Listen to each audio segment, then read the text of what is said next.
ഏഷ്യാനെറ്റിൽ നമ്മൾ തമ്മിൽ എന്ന് പറയുന്ന ഒരു പഴയ പരിപാടി ഉണ്ടായിരുന്നു, ശ്രീകണ്ഠൻ നായർ നടത്തിക്കൊണ്ടിരുന്നത്. അന്ന് അത് ഇത്തിരി നിലവാരവും കാര്യങ്ങളൊക്കെ പുലർത്തിയിരുന്ന ഒരു ഷോ ആയിരുന്നു. ഇപ്പൊ അത് വീണ്ടും എന്താ പറയാ, തമ്മിൽ തമ്മിൽ എന്നുള്ള രീതിയിൽ 24-ൽ വന്നിട്ടുണ്ട്.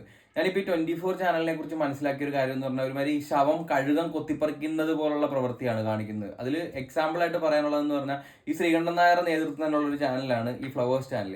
ഈ ഫ്ലവേഴ്സ് ചാനലിൽ കൊല്ലം സുധി എന്ന് പറയുന്ന ഒരാൾ മരിച്ച സമയത്ത് അവന്റെ മരണം തൊട്ട് അവന്റെ പുറകെ കുടുംബത്തിലെ കാര്യങ്ങൾ എടുത്തു വെച്ച് പറഞ്ഞ് ഏറ്റവും കൂടുതൽ ആ മരണത്തിന് അല്ലെങ്കിൽ അവരുടെ ജീവിതത്തിന് ഇല്ലാത്ത ഹൈപ്പ് ഉണ്ടാക്കി പൊക്കി പിടിച്ച് കൊണ്ടുകിടന്ന് ഇത്രയും ഇടയിലേക്ക് ഈ പറയുന്നത് ഇപ്പൊ സോഷ്യൽ മീഡിയ തുറന്നു കഴിഞ്ഞാൽ ഫോൺ തുറക്കാൻ പറ്റാത്ത രീതിയിൽ രേണു സുധി എന്ന് പറയുന്ന ഒരു വിപത്തിനെ വരെ മുമ്പിലേക്ക് കൊണ്ടുവരാനുള്ള കാരണക്കാരനായ ഒരു ചാനലാണ് ഈ 24 എന്ന് പറയുന്നത്. ഇവർ ചെയ്യുന്നതെന്ന് പറഞ്ഞാൽ ആ സമൂഹത്തിൽ എന്താ പറയാ, ഒരു ഹൈപ്പ് കൊടുക്കാൻ ഇവർക്കൊരു മാറ്റർ വേണം. അത് വെച്ചിട്ടാണ് ഈ പൊക്കി പിടിച്ചോണ്ട് വരുന്നത്. ഇപ്പൊ നമ്മുടെ നോക്കുകയാണെന്നുണ്ടെങ്കിൽ രേണു സുധിയേക്കാൾ മുന്നേ എത്രയോ മരിച്ചുപോയ എത്രയോ നടന്മാരുണ്ട്. അതായത് ഫേമസ് ആയിട്ട് നമ്മളെ ചിരിപ്പിക്കുകയും ചിന്തിപ്പിക്കുകയും ഒക്കെ ചെയ്ത ഒരുപാട് നടന്മാരുടെ കുടുംബം അനാഥമാകുകയും അല്ലെങ്കിൽ ഭാര്യമാർ ഒറ്റയ്ക്കാവുകയും ചെയ്ത കാര്യങ്ങൾ അവിടെ എങ്ങും സഹായമായിട്ടോ കാര്യങ്ങളോ ഒന്നും ചെന്നിട്ടില്ല.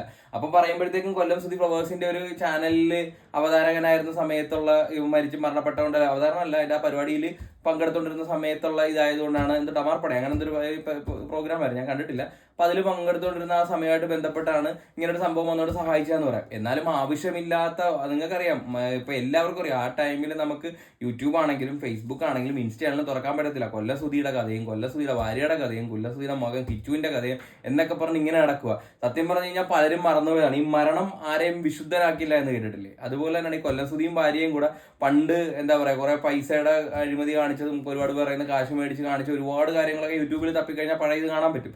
ഓക്കെ, ഇപ്പൊ അതൊന്നും അല്ല പറയാൻ വന്ന. ഇപ്പൊ ഷിംജിതയുടെ വിഷയമായിട്ട് ബന്ധപ്പെട്ടിട്ട് ആ ദീപകിന്റെ വീട്ടുകാരെ വിളിച്ച് ആ പരിപാടിക്കകത്തിരുത്തി അപമാനിക്കുന്ന രീതിയിലുള്ള ഒരു പ്രവൃത്തിയാണ് കാണിച്ചത്. അത് അവർക്ക് ഒഴിവാക്കാവുന്ന കാര്യമായിരുന്നു. അപ്പൊ അവർ നോക്കുമ്പോഴത്തേക്കും ശവമാണെങ്കിലും കഴുകനെ പോലെ കൊത്തിപ്പറിക്കുന്ന ഒരു നാണക്കെട്ട പരിപാടിയാണ് കാണിക്കുന്നത്. ചാനൽ ഭയങ്കരമായിട്ടും അധപ്പതിച്ച രീതിയിലാണ് പോയിക്കൊണ്ടിരിക്കുന്നത്. അതുപോലെ യാതൊരു ബന്ധമില്ലാത്ത ഈ ശ്രീലക്ഷ്മി അറക്കലിനെ പോലുള്ളവരെയൊക്കെ, കാരണം അവളുടെ കാര്യം പറയുകയാണെന്നുണ്ടെങ്കിൽ പലതന്തയ്ക്ക് പറഞ്ഞ സ്വഭാവം. അവള് തന്നെ പറഞ്ഞിട്ടുണ്ട്, കളങ്കാവലം മമ്മൂട്ടിയെ കണക്കായിരുന്നു അവളുടെ തന്ത എന്നുള്ള കാര്യം പറഞ്ഞിട്ടുണ്ട്. ശരിക്കും പറഞ്ഞാൽ തന്തയുടെ കാര്യത്തിൽ പോലും ഉറപ്പില്ലാത്ത ഒരുത്തി. ഇപ്പം ഒരുപാട് പേർക്കെതിരെ അവൾക്കെതിരെ പറഞ്ഞു എന്നും പറഞ്ഞാൽ ഒരുപാട് പേർക്ക് സൈബർ കേസും കാര്യങ്ങളൊക്കെ കൊടുത്തിട്ടുണ്ടെന്നാണ് ഞാൻ അറിയാൻ കഴിഞ്ഞത്.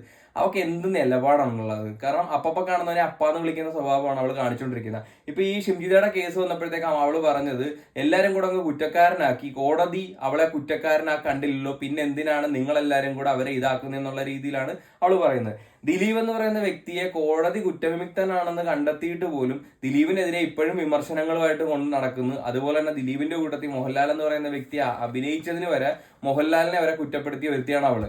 അതുപോലെ ഈ വേടൻ എന്ന് പറയുന്നവൻ പീഡിപ്പിച്ചപ്പോഴത്തേക്കും പീഡിപ്പിക്കപ്പെട്ട പെണ്ണുങ്ങളുടെ കൂട്ടത്തിലല്ല അവള് നിൽക്കുന്നത്, ഫെമിനിസ്റ്റ് അവഞ്ഞ് നടക്കുന്നില്ലേ, പകരം നിൽക്കുന്നത് വേടന്റെ ഒപ്പമാണ്. കാരണം വേടൻ പീഡിപ്പിച്ചതാണ് എന്നുള്ള കാര്യം തെളിഞ്ഞിട്ട് പോലും അപ്പൊ അവിടെ അവൾക്ക് എരയുടെ ഒപ്പം നിൽക്കേണ്ട ആവശ്യമില്ല, അല്ലെങ്കിൽ അവൾക്കൊപ്പം നിൽക്കേണ്ട ആവശ്യമില്ല, അല്ലെങ്കിൽ അതിജീവിതയുടെ ഒപ്പം നിൽക്കേണ്ട ആവശ്യമില്ല. അപ്പം വേടനെ താല്പര്യമുള്ളവരും വേടന്റെ പുറകെ അവള് പോയി.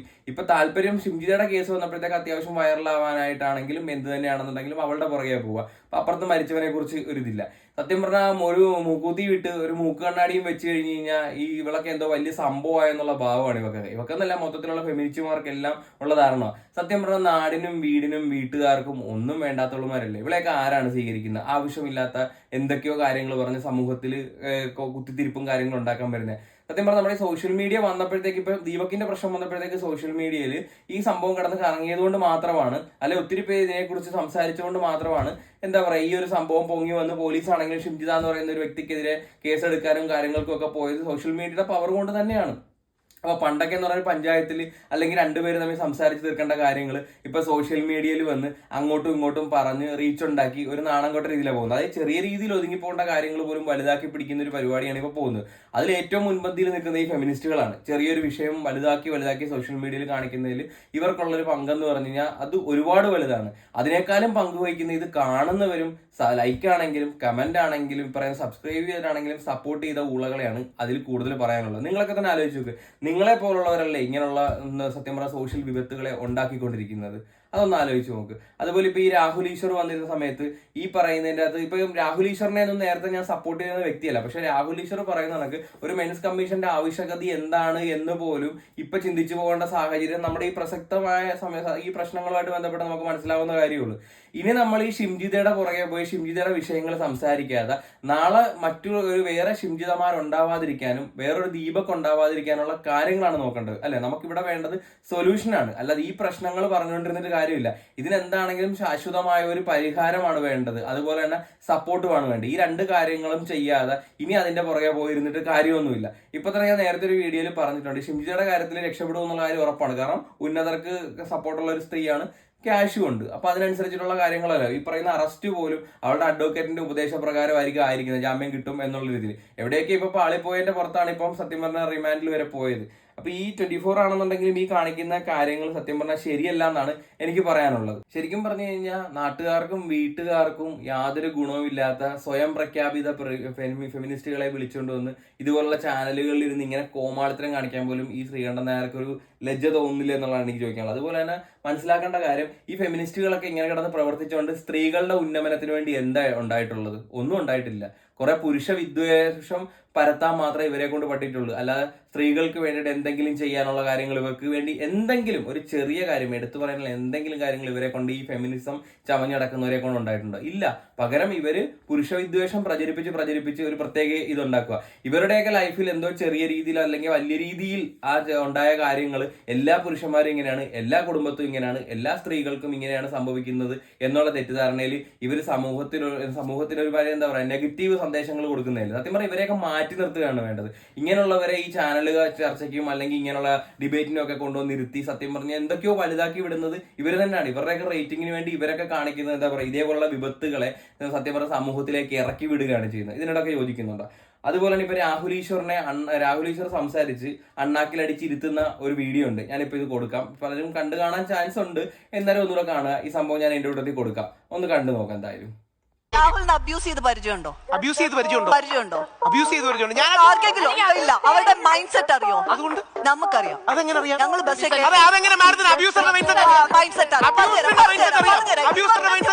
പബ്ലിക് ട്രാൻസ്പോർട്ടിൽ ട്രാവൽ ചെയ്യുന്ന സമയത്ത് ഒരാൾ അടുത്ത് വന്ന് നിന്ന് അവന്റെ കൈ അനങ്ങിയാൽ നമുക്കറിയാം.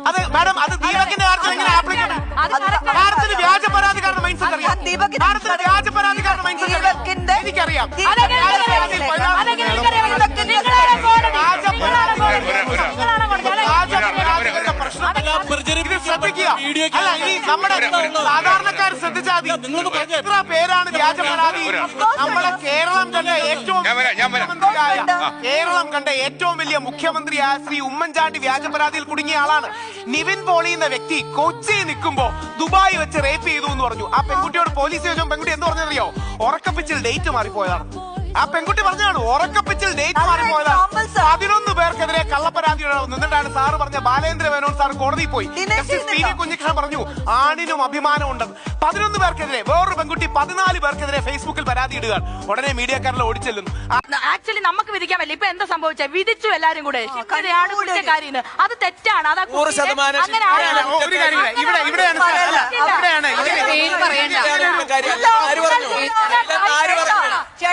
ഇവിടെയാണ് അവരാണ് കുറ്റക്കാരി. അവരെ ചേർത്ത് പിടിക്കുന്ന നിങ്ങളും കുറ്റക്കാരാണ് ഈ പൊതുസമൂഹത്തിൽ. അല്ല ഇവിടെയാണ് നമ്മളിത് പുരുഷനും സ്ത്രീയായി നിന്നൊരു ജെൻഡർ വാർ അല്ല. നമുക്ക് ഇതിനിടയിൽ ഒരു കൺസെൻസസും സമവായം കണ്ടുപിടിക്കണം. എന്തുകൊണ്ടാണ് വനിതാ കമ്മീഷൻ മികച്ച രീതിയിൽ പ്രവർത്തിക്കുന്നുണ്ട്, മനുഷ്യാവകാശ കമ്മീഷൻ ഉണ്ടെങ്കിലും അതേപോലെ പുരുഷ കമ്മീഷൻ വേണമെന്നും നാളെ ഒരു ദീപക് ഉണ്ടായിരുന്നു. നാളെ ഒരു ദീപകിന് പ്രശ്നമുണ്ടെങ്കിൽ ഇടപെടാനും അടിയന്തരമായി സപ്പോർട്ട് ചെയ്യാനും ഒരു മെക്കാനിസം വേണം. അത് സ്ത്രീ ഓൾറെഡി മനുഷ്യാവകാശ കമ്മീഷൻ ഉണ്ടെങ്കിൽ വനിതാ കമ്മീഷൻ ഉണ്ടല്ലോ, അതേപോലെ ഒരു പുരുഷ കമ്മീഷനും വേണം. ആ കാരണം ആ ദീപകിന്റെ മരണമടക്കം ആ കാരണത്തിലേക്ക് ഇന്ന് കേരളം പോവുകയും കേരളത്തിലെ സാർ ഇത് കഴിഞ്ഞ് അവസാനിപ്പിക്കുകയാണ്. സാറിന്റെ ഈ ചാനലിൽ വെറുതെ ഒരു പോൾ എടുത്തു നോക്കുക, പുരുഷ കമ്മീഷൻ വേണമെന്ന്, മെൻസ് കമ്മീഷൻ വേണമെന്ന്. ഇന്ന് രാജ്യസഭയിലും കേരളത്തിലും അടക്കം 90% ആൾക്കാരും പറയും ഇത് കാലഘട്ടത്തിന്റെ ആവശ്യമാണ്. ആ ആവശ്യം പറയുന്നത് കേട്ടിട്ടല്ല. അതാണ് ജനാധിപത്യം മാഡം. ഭരണഘടന